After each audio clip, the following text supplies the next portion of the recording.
Beleza.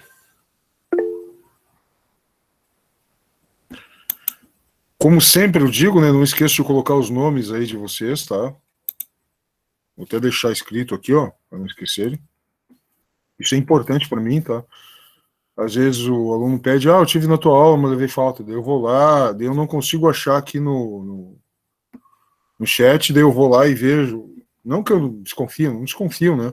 Mas só para mostrar para ele, ó, tudo bem, eu te dou presença, mas põe o nomezinho aí, facilita o trabalho da gente, tá? E outra coisa que eu ia dizer, sim, vou pegar aqui e fazer uma apresentação. Onde é que está esse negócio? Material de apoio, atividade, está aqui. Vou comentar aquelas questões que eu pedi para vocês fazerem, né? E me mandarem por escrito. Como sempre, é uma atividade da aula síncrona, então eu não estou ali avaliando se você sabe ou não sabe. Não é uma avaliação, né? Mas é um trabalho para constar que o aluno estudou naquele dia. Então eu vou comentar aquelas questões que eu botei ali, que eu acho que é interessante dar um retorno para vocês. Cadê a apresentação? Está aqui.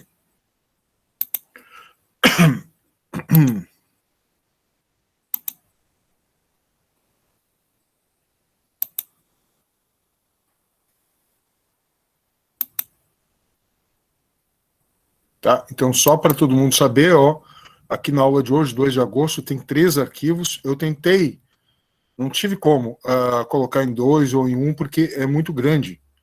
Mas é que vale a pena, tem bastante imagens, tá?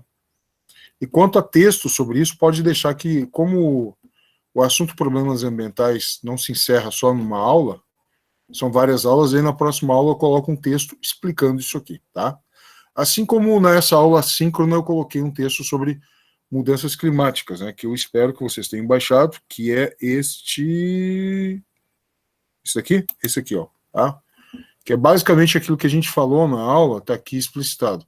O conceito de mudanças climáticas, né, os tipos de mudanças climáticas, os naturais, os humanos, dentro das naturais, o que é externo à Terra, né, o que vem de fora da Terra, o que vem de dentro da Terra, né, aqui um pouquinho de política e economia, né, que tem a ver com o assunto. Por que o assunto é tão polêmico? Então, aqui dá uma dica, né, por que mexe com interesses. Origem externa são ciclos solares, a variação da órbita da Terra, impacto de meteoritos, que se acha que teve impacto no clima mundial e afetou a extinção de espécies, inclusive aquelas maiores, como os dinossauros, que dependiam de mais alimentos. Uma vez que muda o clima da Terra e começa a escassear a alimentação, as espécies menores, elas sobrevivem melhor, elas se adaptam melhor, porque precisam de menos alimento. A origem interna a ver com movimentação dos continentes, e na verdade os continentes, você sabe, são partes de placas que estão submersas. El Niño e Laninha, que são mudanças que ocorrem no Oceano Pacífico. Atividade vulcânica, que leva a um resfriamento da Terra por causa do volume de partículas lançadas pelos vulcões na atmosfera. Depois a gente chega nas razões, nas causas humanas, né, que são as mais polêmicas, que tem gente que não acredita e tem gente que acredita. Mas a maioria dos cientistas leva essa hipótese em consideração, concorda com ela. Institutos de pesquisa que são bastante respeitados no mundo todo, né, como a própria NASA nos Estados Unidos, mas não só, centro de pesquisas lá no Reino Unido, na Alemanha, na Rússia, na China, e todos eles consideram que há, sim, um aquecimento global, né? Questão do desmatamento, né, como isso afeta o uso de combustíveis fósseis, os efeitos da mudança climática na água, no nível do mar, no ar, na superfície terrestre, os incêndios, a perda de biodiversidade, soluções. Isso aqui é fácil falar, mas não é fácil fazer. Mas aqui tem a orientação mais ou menos do que acontece, né? Tá? E por fim, uma questão importante que envolve tudo na vida, né? Que é a questão do marketing, né? Como assim do marketing, né? A questão da comunicação, porque sem essa comunicação, sem saber passar imagens complexas para a população, tu não consegue fazer nada, né? Nada. Então, isso aqui que é o texto de mudança climática que está ali, tá? Baixem, por favor. Vamos fechar aqui. E vamos para essas questõezinhas que eu passei para vocês, tá? Que sempre dou um recado aqui, né? Ela não vale nota, mas é importante para marcar presença de uma atividade, correto? Então, primeira questão, dizia assim, analise a frase. As mudanças climáticas podem ser percebidas quando temos um inverno muito rigoroso em nossa cidade, destoando da média dos outros. Analise essa frase e explique por que estaria certa ou errada.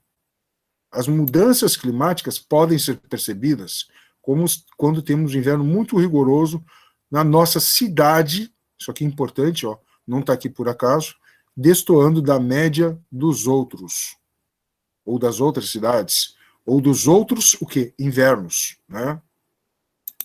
O que vocês acham dessa frase? Acho que ela está certa, que está errada? Vocês têm alguma dica aí?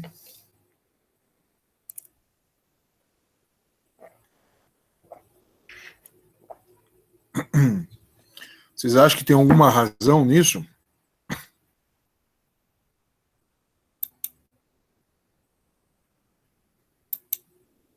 Que é o seguinte, pessoal, ó, deixa eu explicar um negócio para vocês. Onde é que eu estava?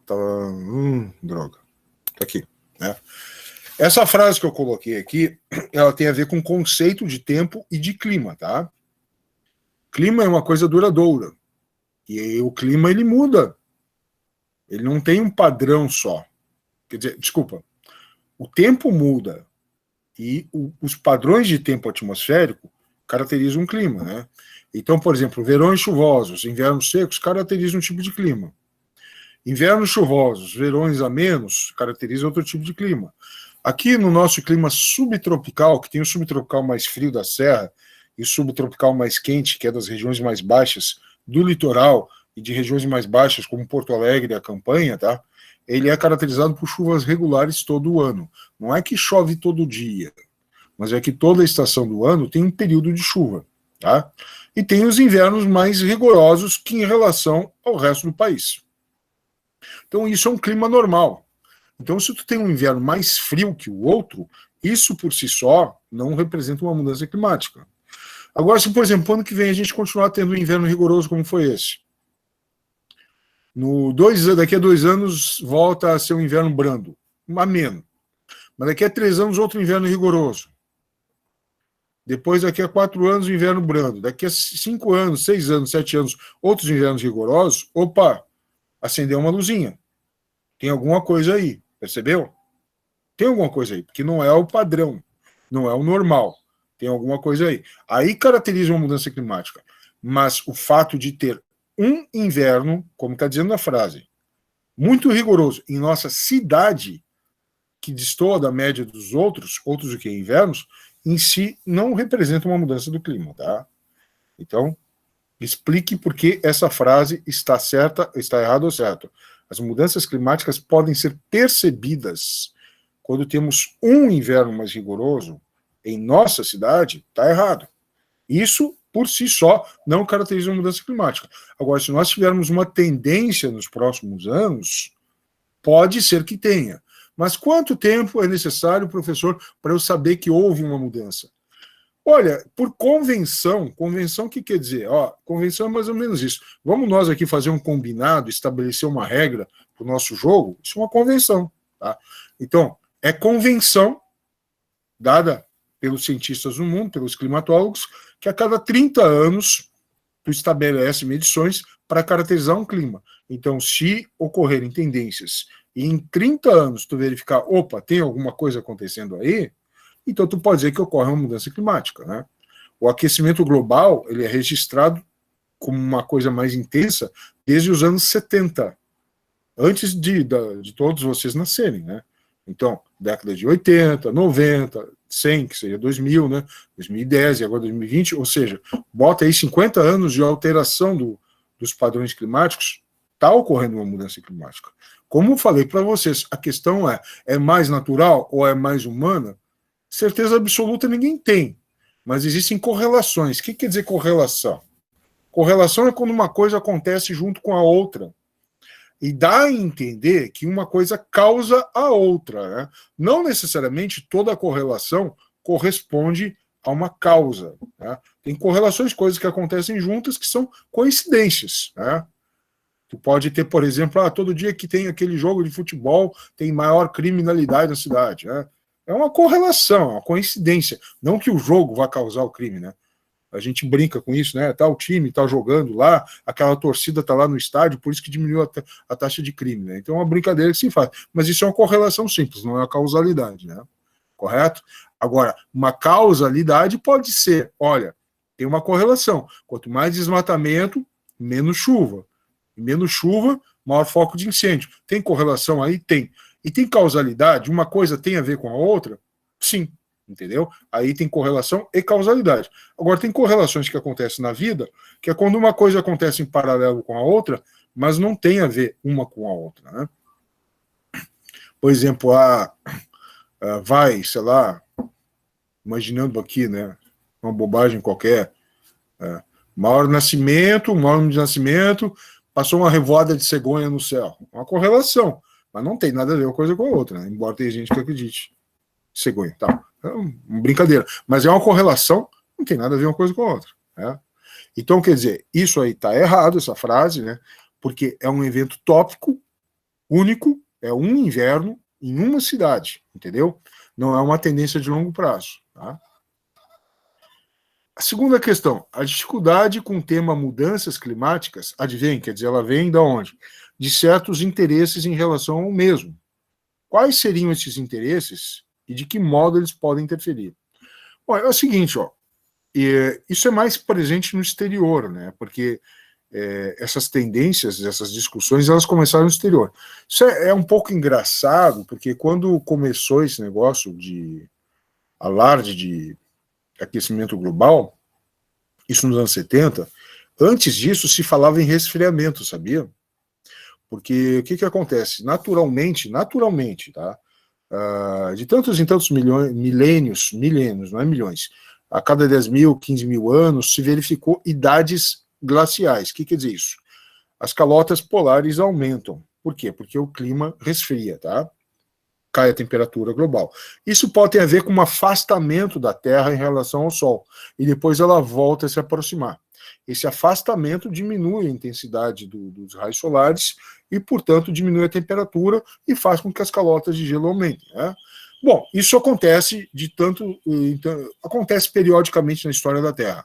Às vezes dura 150 mil anos para acontecer uma, às vezes dura 10, 15 mil anos para acontecer uma nova idade de gelo. Então estava se falando em resfriamento global.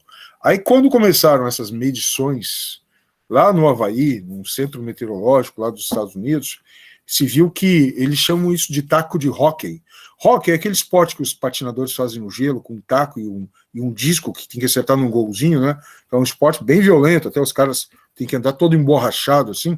O taco de hóquei, ele tem esse formato, né? Ele é reto, assim, depois ele tem uma curva, né? E o gráfico que eles chamam de taco de hóquei é porque a temperatura vinha aumentando gradualmente, lá desde a Revolução Industrial, e de repente nos anos 70 ela faz isso, ó. E o que aconteceu nos anos 70, que é uma correlação válida? Aconteceu que vários países no mundo começaram a se industrializar mais. Né?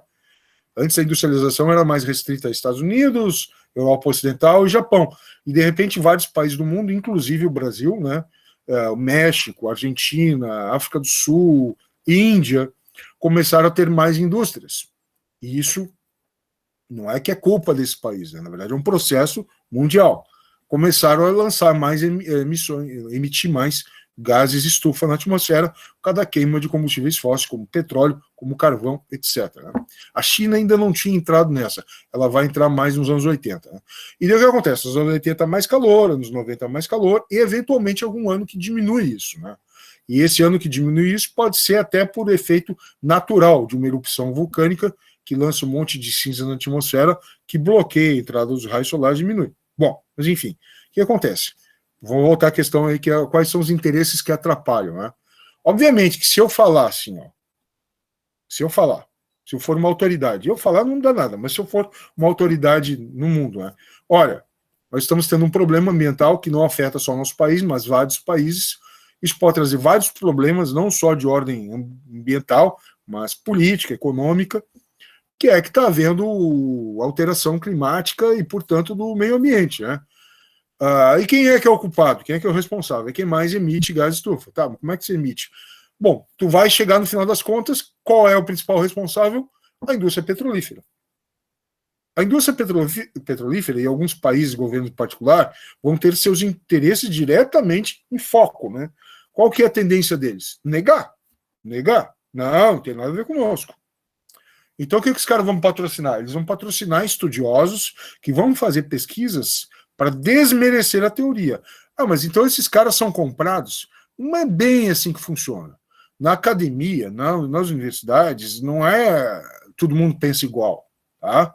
Isso vocês já viram, né? Na medida que vocês estão estudando, quando está lá no ensino fundamental, os professores dizem uma coisa. Quando começa a série Sinais do ensino fundamental, já tem mais ideias. No ensino médio já tem divergência. Na universidade, é normal ter professor que acredita numa coisa e ter professor que acredita noutra.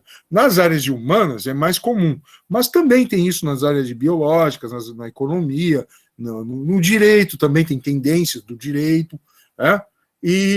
Por exemplo, até nas áreas mais técnicas, pode ter um jeito de tentar fazer a coisa diferente. Uma corrente lá arquitetônica, na arquitetura, na engenharia, que prega um modelo de construção, outro diz que o outro é melhor. E até na área da medicina, às vezes tem um cara que diz assim, não, é melhor a gente fazer um tipo de tratamento com menos remédio. Existem as diferenças de pensamento, tá? Não quer dizer que quem pensa diferente esteja mentindo. Não é bem assim, tá? Não é um mundo maquiavélico assim. O que acontece? Mas aí se eu sou um cara que gera muito dinheiro com uma determinada atividade, em quem que eu vou investir para pesquisa? Naquele que pensa uma coisa que resulta numa ação política contra mim, ou naquele cuja pesquisa que eu já vou ver qual é que é, eu já vou procurar os caras, esse pesquisador que está dizendo que isso não é bem assim. Eu vou financiar o cara. Percebeu como é que é? É assim que funciona. Isso é muito comum na área médica, daí o cara que vai fazer uma palestra defendendo um medicamento, a primeira coisa que ele mostra no slide é o conflito de interesse. O que é conflito de interesse? Eu sou pesquisador tal, eu faço essa minha pesquisa, mas que está sendo financiada pelo laboratório tal que vende esse medicamento, que eu vou dizer porque que é bom. Ele fala isso de cara para quê? Para mostrar que ele está ali sabendo disso. E todo mundo que está assistindo está sabendo também. Então, tipo assim, eu não estou mentindo, entendeu? É diferente de eu, por exemplo, Anselmo aqui, vamos supor que sei lá, a gente estivesse na universidade e que uma empresa do carvão ali, do Rio Grande do Sul aí, tivesse me pagando para defender o carvão. Vamos supor, né? Então, o que é honesto da minha parte? Pessoal, vou dar uma palestra aqui para vocês, eu sou pesquisador Anselmo, eu acredito nisso que eu vou mostrar para vocês, mas eu tenho que avisar vocês. Tal empresa está financiando minha pesquisa. Aí vocês já ficam assim, opa, vamos ouvir esse cara, vamos ver se ele me convence, mas eu já fico um pé atrás, porque eu sei que quem está financiando ele. Isso é normal, entendeu? Então, esse tipo de coisa começou a minar o debate. Por quê? Começou a entrar muito pesquisador aí dizendo, não acredito nisso. São chamados céticos. Agora, tem uma diferença, vamos deixar claro aqui, entre ceticismo, é uma coisa, e negacionismo. O negacionismo é quando o cara fica tentando negar tudo. Tudo porque ele não concorda com a intenção política do rival dele. Então, uma coisa é eu dizer assim, tá, mas será que esse aquecimento não tem a ver com atividade solar? Então, daí eu vou pesquisar atividade solar e vou trazer isso para debate. Pode ser, pode ser. Isso é uma coisa. Isso é ceticismo na ciência. Quer dizer que está certo? Não sei. Quer dizer que está errado? Também não sei. É um dado a mais. A gente vai ter que fazer várias outras pesquisas, mais debates, conferências, para chegar mais para frente a um termo comum e, de repente, descobrir ali novas provas e bababá, sabe? Isso é uma coisa. Agora, o que é negacionismo? É eu dizer assim, olha só, olha a diferença. Eu não acredito no aquecimento global, que isso aí é a ONU, a Organização das Nações Unidas, tentando nos dominar e impor uma agenda ambientalista para acabar com as empresas, taxar elas, e daí com isso o Estado controlar todo mundo, e daí nós não termos mais liberdade econômica. Percebeu a salada? Entendeu? Pode até ser, é óbvio que existem interesses políticos, mas os interesses políticos existem de todos os lados, seja de direita, seja de esquerda, de cima, de baixo. A questão é, o que é fato? Vamos ver os fatos. Vamos ver as hipóteses. O que é uma hipótese? É um chute bem dado, baseado em fundamentação científica. Eu acho que pode ser isso. Eu acho que pode ser. Tá, mas tu acha por quê? Só da tua cabeça? Ah, eu acho baseado nessas pesquisas aqui, baseado nesses dados aqui. E tal, ó, tá vendo o que nós estamos acontecendo agora? Esse período de aquecimento é normal. Como é que tu sabe isso? Porque eu fiz uma pesquisa lá no gelo, na Antártida, e vi que tantos metros abaixo no gelo, que corresponde a tantos milênios atrás, existiu mais gás na atmosfera, como está ocorrendo agora, portanto, é um ciclo natural. Isso é uma hipótese bem fundamentada.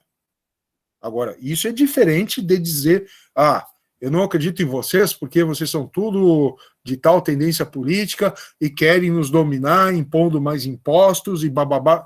Percebeu a diferença no teor das contestações? Então, existem interesses políticos, evidentemente, contra a agenda das mudanças climáticas, contra fazer alguma coisa, de empresas que não querem pagar mais. Mas também existe interesse político de quem quer usar isso para quê? Agora imagina o outro lado. Eu sou governante. Eu estou gastando muito, de forma legal ou ilegal, com corrupção ou gastando mais, gerando empregos só para ganhar eleições. Vamos supor. Ó, pessoal, da onde que a gente vai tirar mais dinheiro? Vamos aqui conversar entre nós. A gente tem que inventar alguma coisa. Como pode ser? Vamos criar um imposto. Esse imposto eu vou fundamentar ele como? Eu tenho que criar imposto para melhorar a questão do meio ambiente. Se fosse realmente para isso, até concordaria. Só que muitas vezes se cria impostos, como já foram criados no passado, para a saúde e, no fundo, não ia para a saúde, né? Então também tem o outro lado, também tem interesse econômico não só das empresas, mas dos governos, que é aumentar impostos baseados na questão ambiental, que é um tema que... Quem é que vai dizer aqui, ó, você é contra ou a favor do meio ambiente? 90%, ou mais de 90%, vai dizer que é a favor. Beleza. Então, tu aceita pagar mais um imposto verde aqui?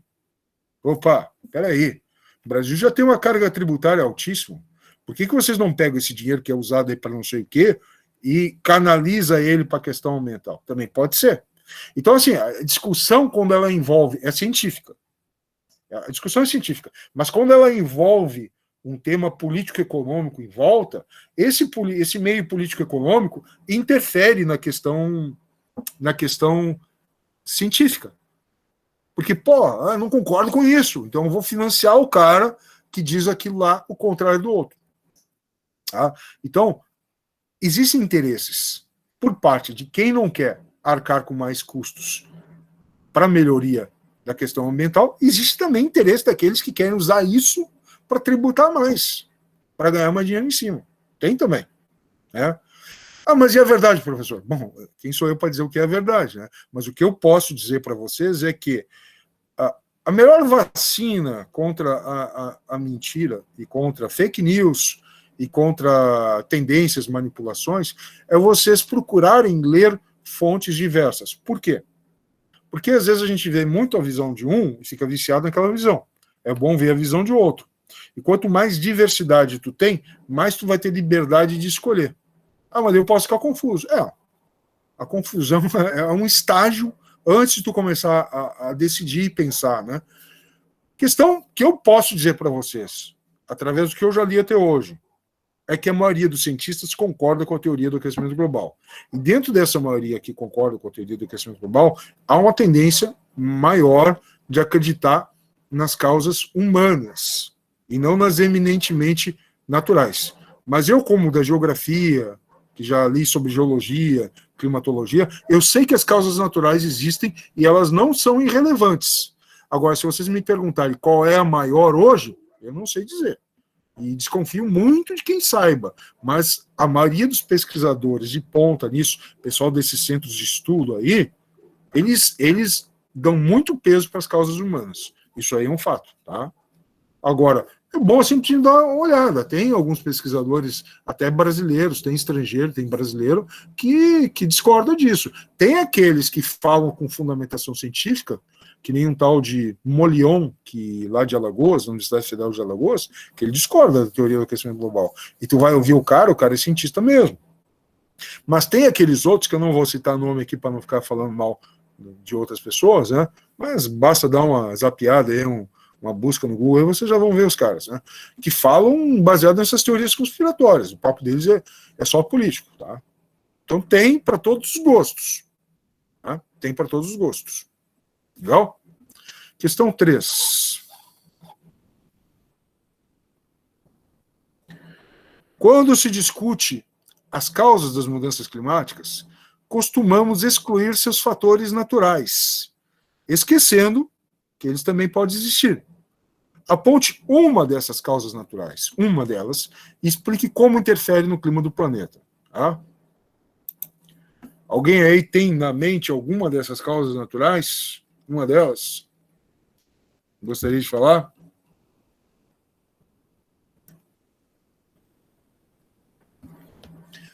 Tem várias, né? O vulcanismo é uma. Tá? O vulcanismo, a atividade vulcânica, resfria. Mas alguns anos atrás teve uma erupção vulcânica no Chile que afetou o clima até aqui na região sul do Brasil. O céu ficou todo empoeirado. E era meio verão, assim, tu podia sair na rua, tu não saía com calor. Mas, assim, tu via que o ar não era saudável, né? E, realmente, quem está perto de vulcão tem problemas, quando tem vulcão muito ativo, tem problema respiratório. A nuvem é tóxica mesmo. Tem a questão da inclinação da Terra, essa eu acho a mais plausível de todas, né? Porque realmente se a Terra tem um eixo e se ela inclina mais, a diferença entre verão e inverno, por causa da inclinação do eixo terrestre, é maior, né? Um hemisfério vai ficar mais iluminado no verão e o outro vai ficar menos iluminado no inverno. Vai ficar mais contrastante. Tem a questão dos ciclos solares, que muitos cientistas falam que é forte, né? Tem várias causas naturais, pessoal. Né? Correntes marinhas, porque as correntes marinhas vão afetando os litorais, vão escavando os litorais, provocando mudanças no relevo, e de um ano para o outro não significa nada. Mas depois de milhares de anos, muda a forma dos litorais. Né? Leva água quente para regiões frias, né? Correntes marinhas também, então. Onde é que eu estava? Estava aqui. Quarta e última questão. Aponte um dos efeitos prováveis do aquecimento global e como poderíamos mitigá-lo. O que significa esse verbo, mitigar? Quer dizer, reduzir o seu impacto, amenizar. Vai ter efeito, mas vamos torná-lo menos danoso, né? Ou eliminar suas causas. Isso aqui é mais difícil, né? Então, a maioria das políticas, elas procuram mitigar. O protocolo de Kyoto, o que é protocolo? O protocolo é mais ou menos como aquilo que a gente vê na bula do remédio, qual é o jeito de usar, aquilo é posologia que se chama. Né? Mas protocolo é uma série de medidas que tu tem que tomar para melhorar alguma coisa. Né? Então, o protocolo de Kyoto, que foi assinado na cidade de Kyoto, no Japão, ele visava uma série de políticas que os países deveriam adotar para reduzir suas emissões de gás carbônico. Uma delas era muito, muito, muito interessante. Se chamava MDL, Mecanismo de Desenvolvimento Limpo. É assim, ó. Eu vou tentar explicar para vocês. Né? Vou tentar explicar para vocês da seguinte forma. É assim, ó. Não sei o que eu fiz aqui, alguma bobagem. É que eu vou parar com a apresentação, depois eu continuo ela. Tá? Mas porque eu parei com as questões lá, depois eu volto. O MDL é o seguinte, ó, vamos supor que um país mais industrializado ele tenha uma cota de poluição. E quanto mais tu produz, tu tem uma cota. Tu sabe que vai gerar tantos poluentes. O país menos industrializado ele tem uma cotinha menor, mas ele tem uma cota. Aí passa de um ano para o outro, olha, a minha projeção de crescimento, já que eu sou o país mais rico, é tanta.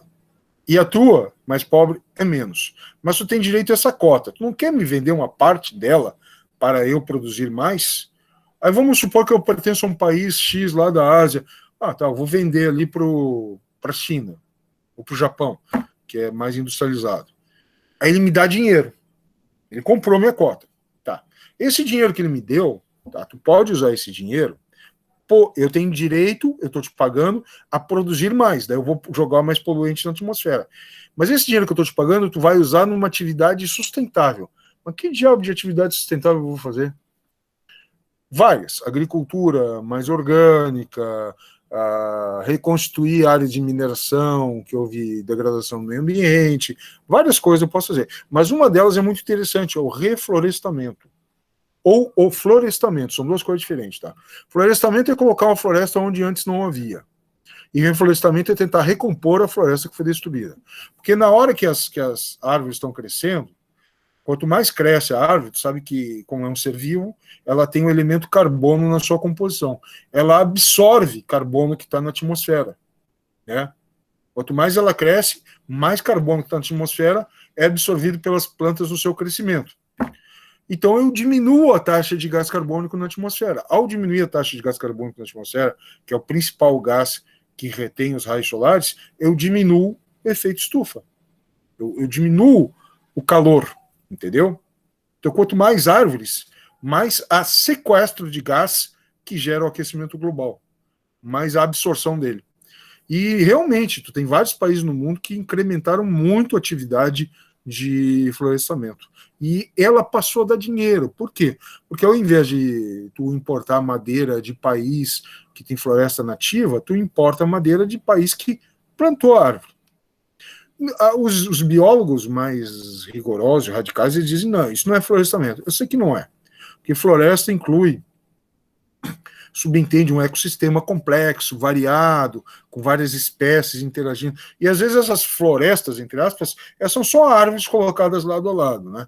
Mas tudo bem, não é floresta natural, eu sei disso, mas é uma atividade econômica que usa árvores. O termo técnico para isso é silvicultura, tá? Silvicultura. Silvícola é o indivíduo, é a atividade econômica que vive da exploração florestal. E essa silvicultura é uma atividade econômica que ela é bem pró-meio ambiente, né? Porque ela diminui a taxa de carbono na atmosfera. E isso começou a predominar do protocolo de Kyoto em diante, e hoje em dia nós temos vários países usando isso aí como uma atividade econômica, que é boa para a economia e é boa para o meio ambiente. Deixa eu ver se eu tenho aqui. Agora eu vou fazer de novo aquela apresentação lá. Tinha feito alguma coisa errada ali. Deixa eu ver só um negocinho aqui. Mostrar outra imagem para vocês interessante. Tá, vai lá. Tô indo. Deixa eu ver aqui. O que eu fiz aqui, cara?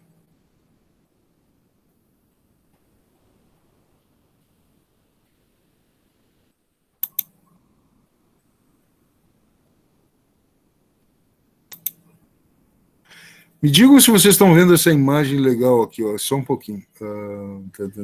Essa aqui, ó. Vocês estão vendo essa aqui que está em inglês? China's Spending Influence. Estão vendo essa imagem?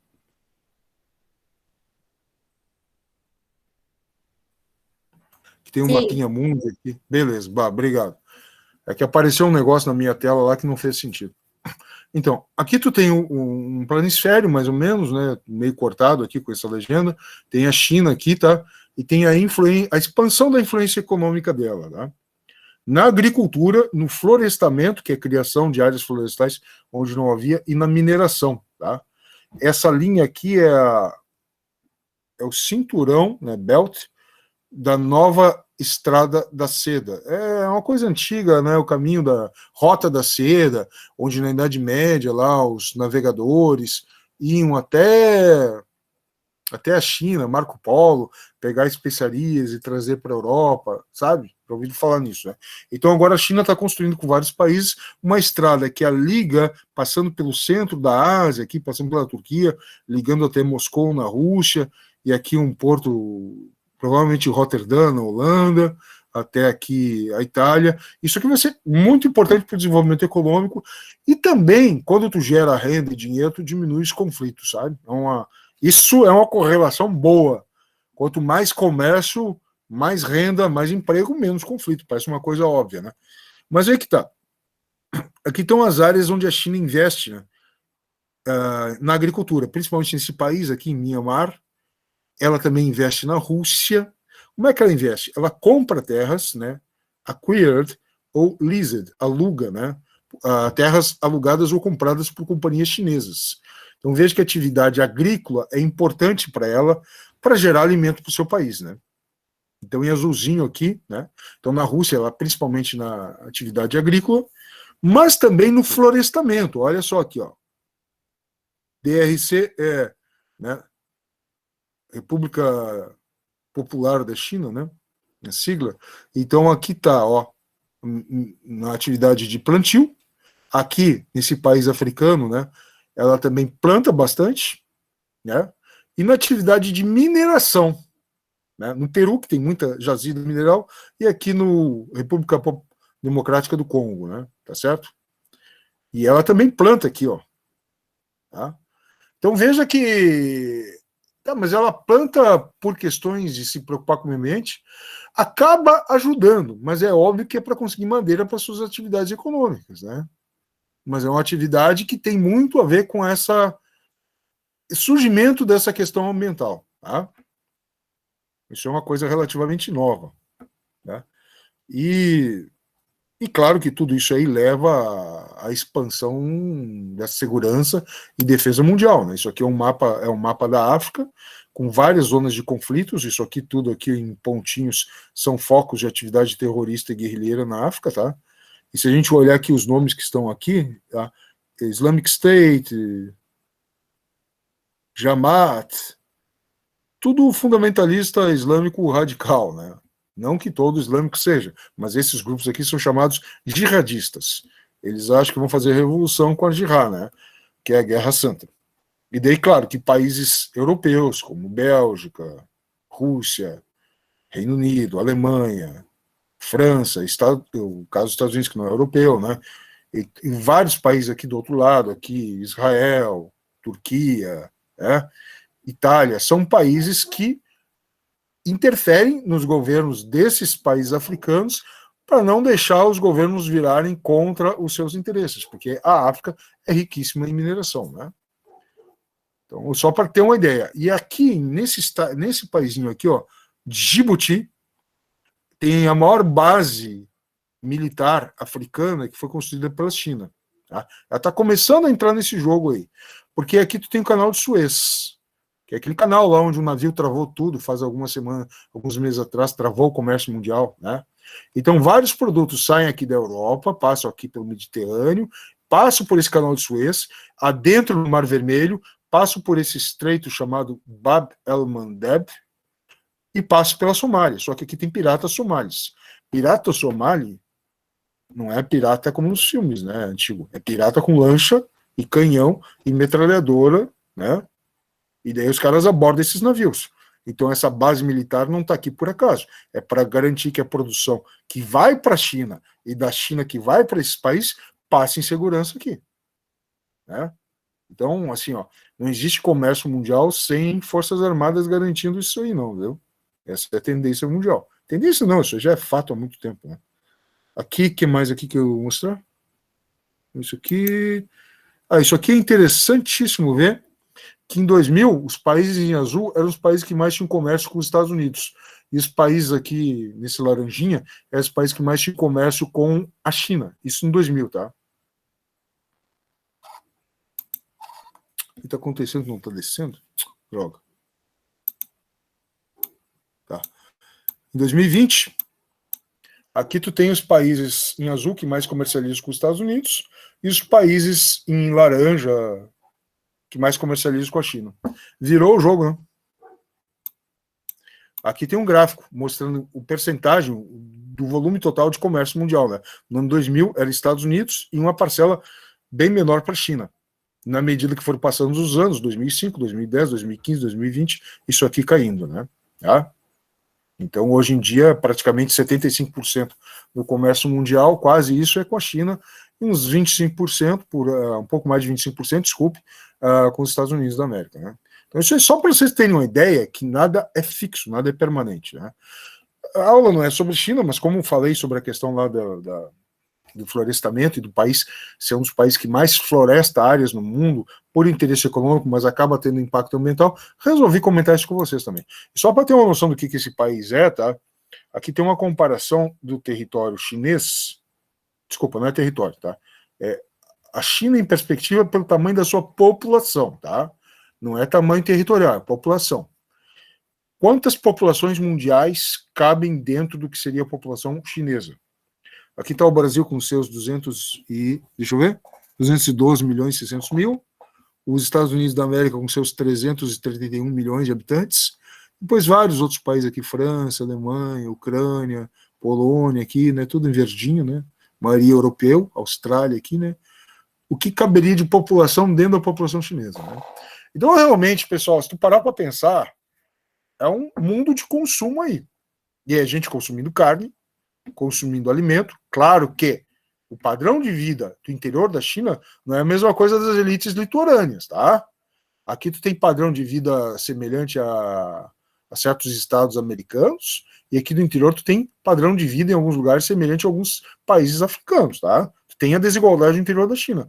Mas se tu comparar ela com o que é hoje, com o que era lá nos anos 70, virou muito o jogo, para melhor. Né? E ainda é um país que vai evoluir muito. Então tu pode não gostar de várias coisas da China, mas não dá para ignorá-la. E o que eu estou querendo dizer com isso? Estou querendo dizer com isso que a política externa brasileira, ela tem que, não precisa ser aliada carnalmente, concordar com tudo, mas tem que ter diálogo, tem que ter negociação. Não pode ignorar, tá? Bom, acabei viajando a maionese, falando de coisas que fugiam da matéria, né? Mas é porque começou com esse negócio aí do florestamento na China, tá? Deixa eu ver isso aqui. Ó, tem 3 arquivos lá para vocês baixarem, que a gente vai falar sobre problemas ambientais, tá? Mas eu queria que vocês dessem uma olhada nessa questão aqui, ó. Deixa eu aumentar ela, para ficar mais claro, tá? É uma questão para pensar, e na próxima aula a gente vai tratar do assunto que fala disso, tá? Aqui nós temos um gráfico que mostra elevação da temperatura, e aqui mostra uma área rural, uma área suburbana, quer dizer, de bairro, com bastante arborização, é um bairro de classe média alta, e aqui tem uma área central, tá? Então, conforme nós saímos da periferia da cidade para o seu centro, a temperatura, ó, tá aqui num certo nível, ela sobe, aí tem uma área arborizada, ela cai, e tem área mais concretada, com menos arborização, o que acontece? Vai subindo, subindo, subindo, até que chega num pico. Esse pico é o centro da cidade. E a temperatura do centro da cidade para a rural é o diferencial rural-urbano da temperatura, tá?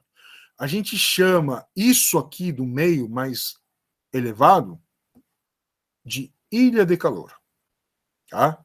Não é uma ilha de temperatura maior aqui.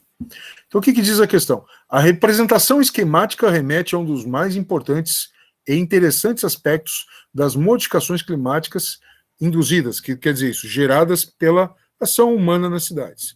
Julgue os itens seguintes relativos a essas modificações, colocando verdadeiro ou falso. Aí que tem 4 alternativas para vocês darem uma lidinha, tá? Eu quero que vocês deem uma lidinha, fiquem com essas dúvidas na cabeça. Tá? Na próxima aula é legal a gente bater um papo sobre isso, tá? E daí a gente vai ver essa trilha aqui, ó. Tudo isso aqui que tá aqui, tá? A gente vai tratar desses tópicos aqui. Eles estão lá divididos no Moodle, deixa eu ver aqui onde é que tá. Aqui. Em 3 partes, porque não coube tudo num só, tá legal? Então, peraí, vamos voltar para a nossa... Parar a apresentação, que isso aqui tá incomodando. Então é isso aí, pessoal, né? Não esqueça de botar o nome no chat. Próxima semana, então, a gente vai aprofundar nesse assunto, que é os problemas ambientais locais, tá certo? E por hora é isso. Falou? Um abraço para vocês. Tchau, professor. Tchau.